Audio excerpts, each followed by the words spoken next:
साथीहरू नमस्ते। अहिलेको युगमा यो डिजिटल दुनियाँमा चाहिँ तपाईलाई चाहिँ कस्तो विश्वविद्यालय पढ्न मन छ? हार्वर्ड, अक्सफोर्ड, अरू केही?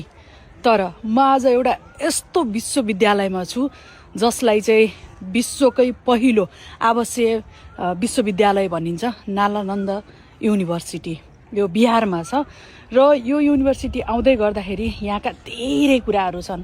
तपाईहरुलाई मैले फुल भिडियोमा त सुनाइहाल्छु।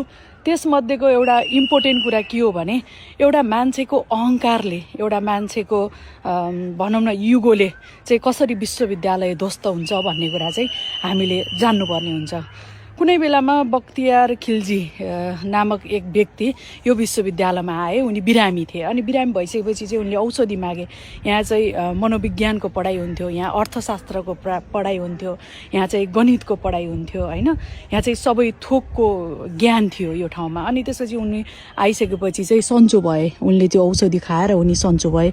सन्चो भइसकेपछि उनले के सोचे भने अब यसलाई चाहिँ यो ज्ञानलाई बाँड्नु हुँदैन, यस्ता कुराहरूलाई चाहिँ ध्वस्त गर्नुपर्छ भनेर एक दिन चाहिँ यो सबै ध्वस्त गरिसकेपछि अनि यहाँबाट चाहिँ धेरै मान्छेहरूको, यहाँ शिक्षा लिइरहेको मान्छेहरूको मृत्यु भयो हैन।